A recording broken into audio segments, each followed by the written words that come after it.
Traders எல்லாருக்கும் வணக்கம். இன்றைக்கி வந்து ஜனவரி 10. இன்றைக்கி வந்து நம்ம பாட் வந்து எந்த ட்ரேட்ஸுமே எக்ஸிக்யூட் பண்ணலை.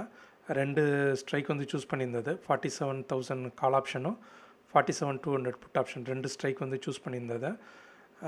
புட் ஆப்ஷனில் வந்து நமக்கு என்ட்ரி ஏரியா வந்து 172 பாயிண்ட் இதோடைய ஹையை வந்து நமக்கு என்ட்ரி ஏரியா வச்சுருந்தது. ஆனால் ஹை எதுவும் பிரேக் ஆகாததுனால நமக்கு புட் ஆப்ஷனில் நமக்கு என்ட்ரி கிடைக்கல. கால் ஆப்ஷனில் நமக்கு 10 o'clock மேலே தான் நமக்கு என்ட்ரியே வந்தது. இந்த கேண்டிலோட லோவை தான் என்ட்ரியை வச்சுருந்தது. நமக்கு என்ட்ரி லெவலில் தொடாமலே மார்க்கெட் நம்மளுடைய டார்கெட்டை வந்து ரீச் பண்ணிடுச்சு. அதனால் இன்றைக்கி எந்த ட்ரேட்ஸுமே நம்ம பாட் வந்து எக்ஸிக்யூட் பண்ணலை. இன்றைக்கி வந்து பாட் வந்து நோ ட்ரேட்ஸ் தான். இன்னொன்று வந்து 9:05க்கு முன்னாடி எல்லாருமே ஆன் பண்ணிடுங்க. 9:15 வரை நீங்கள் ஆன் பண்ணிகிட்டே இருக்கீங்க.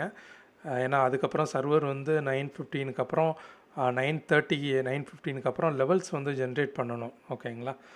நீங்கள் இன்றைக்கி லேட் பண்ணுறதுனால 9:15க்கு மேலே நீங்கள் பாட்டை ஆன் பண்ணிகிட்டே இருக்கிறதுனால நீங்கள் எக்ஸ்கியூஸ் கேட்டு நீங்கள் லாகின் பண்ணிகிட்டே இருக்கீங்க.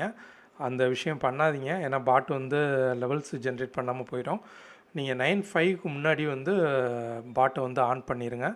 9:05க்கு அப்புறம் இனிமேல் யாருக்குமே வந்து சர்வர் வந்து ரீஸ்டார்ட் பண்ணப்பட மாட்டாது. ஏன்னா அதுக்கப்புறம் வந்து லெவல்ஸுமே மிஸ் ஆகுது. அதனால் நீங்கள் 9:05க்கு முன்னாடியே வந்து நீங்கள் பாட்டை வந்து ஆன் பண்ணிடுங்க. Okay friends, thank you.